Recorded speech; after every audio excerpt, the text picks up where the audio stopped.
Hello बच्चों, good morning. आज class 9th में लेकर के आए हैं पॉलिटिकल में लोकतंत्र का वृहत अर्थ, यानी बड़े पैमाने पर लोकतंत्र क्या है इसका डिटेल से जो अर्थ हम लोग समझेंगे। तो चलते हैं, क्लास का हम लोग शुरुआत करते हैं। देखिए, हम इस अध्याय में लोकतंत्र की एक सीमित सीमित और विवरणात्मक शैली में चर्चा करेंगे। यानी कोई भी चीज रहेगा लोकतंत्र के बारे में क्या बोला, सीमित, इसके बारे में चर्चा करेंगे। किसके? लोकतंत्र के बारे में। अब समझिए, शासन का एक स्वरूप के तौर पर लोकतंत्र को समझा। मैंने आप लोगों को बताया कि लोकतंत्र क्या है, कहाँ लोकतंत्र चल रहा है, कहाँ लोकतंत्र नहीं चल रहा, लोकतंत्र के पक्ष में क्या चीज आता है, लोकतंत्र के विपक्ष में क्या आता है ना। इसलिए इस प्रकार की व्याख्या में हमें उन न्यूनतम विशेषताओं के गुणों की पहचान कराती है ना।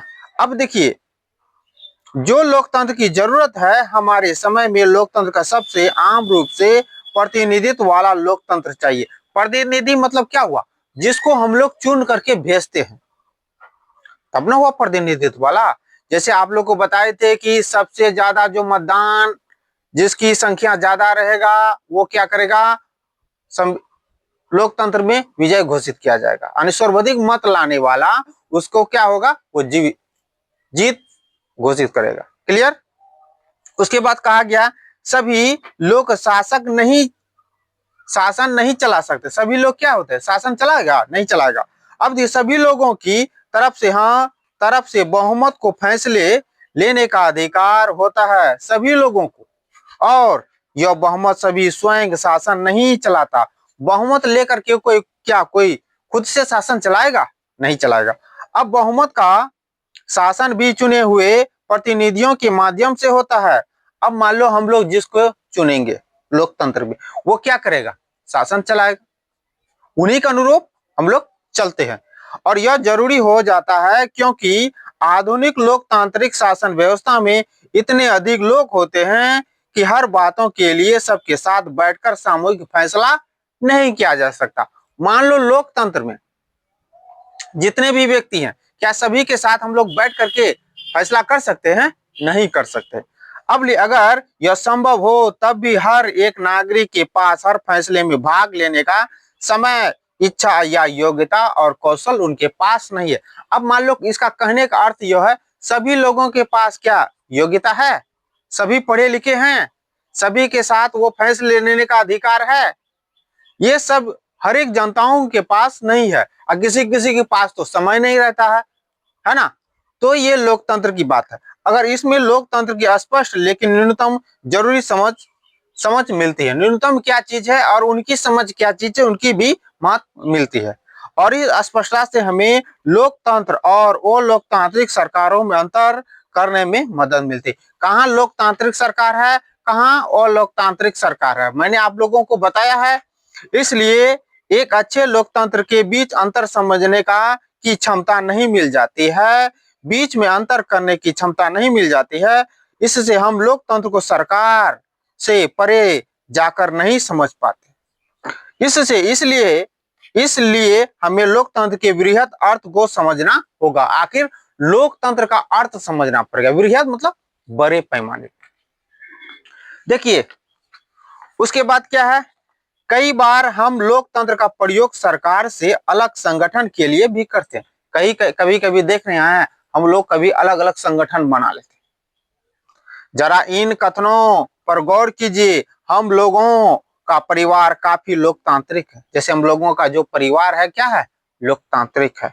जब भी फैसला करना होता है तो हम सभी साथ बैठकर आपसी सहमति से फैसले लेते हैं। नहीं, मान लो कोई परिवार में कोई बात हो गया तो सब माता पिता भाई बहन माँ सारा आदमी बैठ कर क्या करते हैं, फैसला लेते हैं।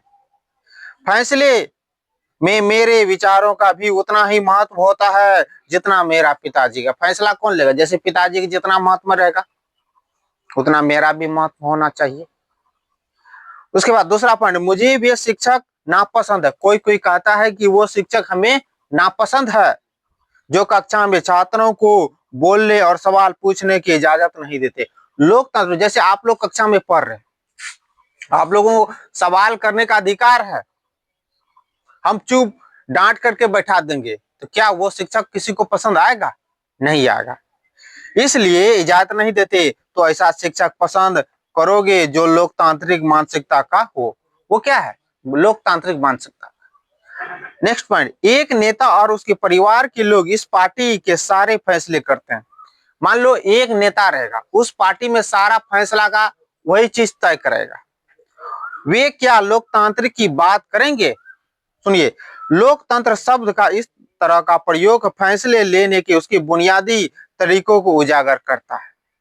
और लोकतांत्रिक फैसला का मतलब होता है उस फैसले से प्रभावित होने वाले सभी लोगों के साथ विचार विमर्श के बाद और उनकी स्वीकृति से फैसला लेना।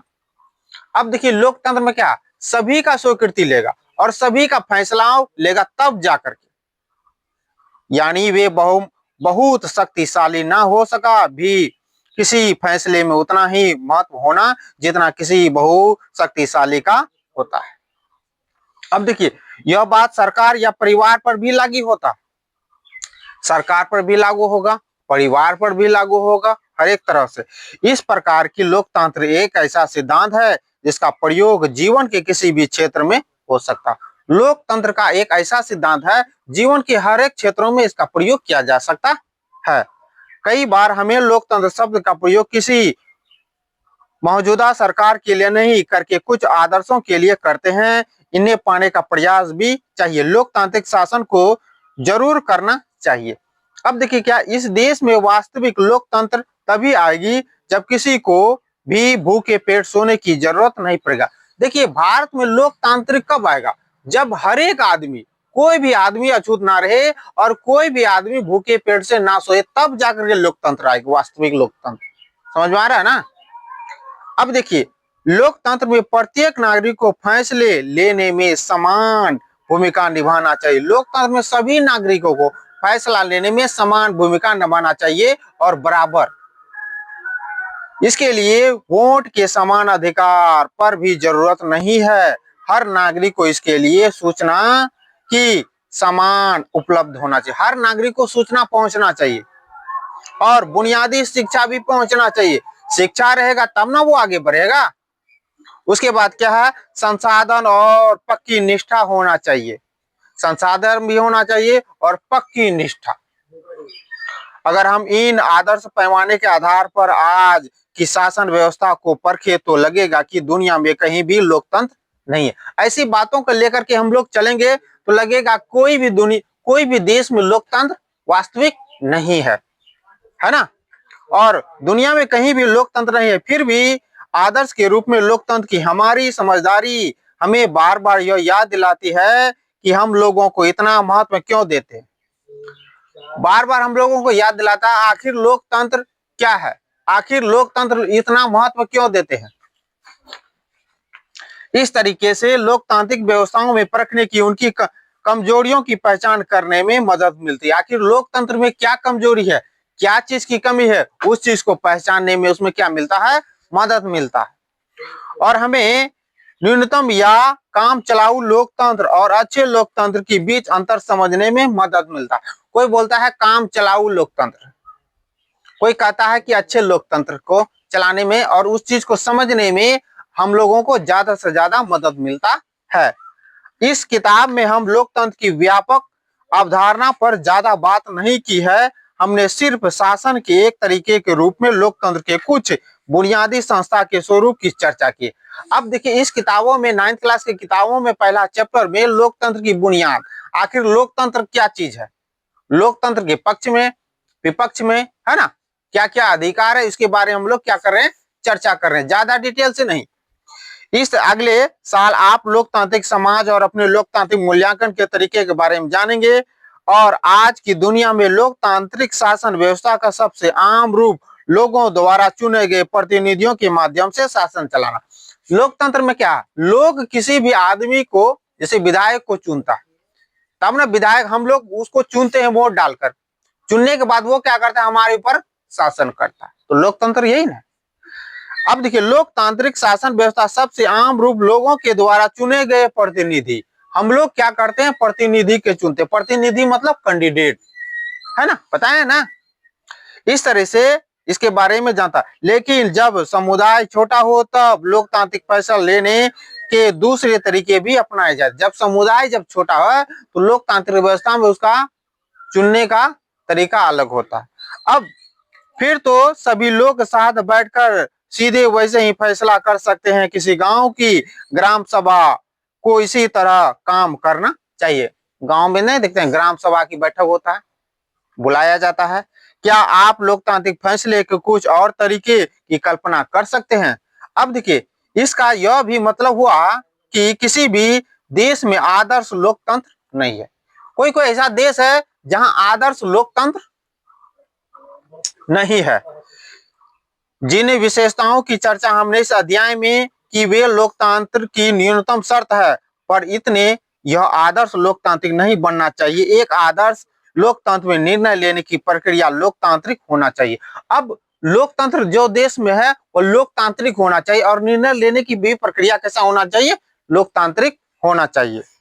नागरिक के तौर पर हम जो भी काम करते हैं वे भी हमारे देश की लोकतांत्रिक को अच्छा या खराब बनाने में मदद करता है। हम लोग जो भी कार्य करते हैं लोकतंत्र को अच्छा या खराब बनाने का कार्य करता है। तो देश के भविष्य शासकों के कामकाज से भी ज्यादा नागरिकों के कामकाज पर निर्भर करता है। अब देश के जितने भी भविष्य मान लो आप लोग पढ़ रहे हैं, आगे चल करके बड़े बड़े आदमी बनिएगा, तो क्या भविष्य है ना देश के? देश का भविष्य किन के हाथों में? नागरिकों के हाथों में, खास करके युवा पीढ़ी के हाथों में। यही चीज लोकतंत्र को अन्य शासन व्यवस्थाओं से अलग करती है। राजशाही क्या रहेगा? राजशाही, सुनिए ध्यान से। तानाशाही बताए थे किम जोंग जोंग के बारे में। राजशाही, तानाशाही या एक दल के शासन जैसी अन्य व्यवस्थाओं में सभी नागरिकों को राजनीति में हिस्सा करने का अधिकार। एक दलीय व्यवस्था, चीन में बताए थे ना एक दलीय व्यवस्था है, और भारत में क्या है? बहुदलीय व्यवस्था। अंतर है ना दोनों में, इसलिए हिस्सेदारी करने की जरूरत नहीं करती। दरअसल अधिकांश गैर लोकतांत्रिक सरकार चाहती ही नहीं कि लोग राजनीति में हिस्सा ले।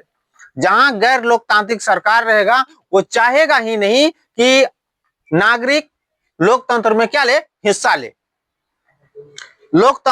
लेकिन लोकतांत्रिक व्यवस्था सभी नागरिकों को सक्रिय भागीदारी पर निर्भर करता है। जिस देश में लोकतंत्र रहेगा वो सक्रिय रूप से नागरिक भागीदार लेगा, उसमें क्या करेगा? हिस्सा लेगा। इसलिए लोकतंत्र के बारे में पढ़ाई तो लोकतांत्रिक राजनीति पर ही ध्यान केंद्रित करता है। इस चीज में, इस वाला अध्याय में सिर्फ यही चीज लिखा है कि लोकतंत्र का वृहत अर्थ क्या है। आप लोग ने इसके पीछे वाला अध्याय में पढ़ा है ना, इससे पहले वाला वीडियो मैंने बनाया, उसके बारे में बताया है कि लोकतंत्र कहाँ है, कहाँ लोकतंत्र नहीं चल रहा है, किस देश में शासन कैसा है, उस देश में शासन किस तरह से चल रहा है। जैसे चीन के बारे में, नेपाल के भी बारे में बताया है ना, और मान लो भारत के पड़ोसी देश जो है उसके बारे में बताया, कहाँ लोकतंत्र चल रहा है, कहाँ लोकतंत्र नहीं चल रहा। सऊदी अरब के भी बारे में बताया गया है, वहां महिलाओं सबको वोट देने का अधिकार नहीं था 2015 से पहले, लेकिन अब हो गया है। तो लोकतंत्र के वृहत यह अर्थ यही है। इस वीडियो को देखिए, लाइक कीजिए और सब्सक्राइब कीजिए।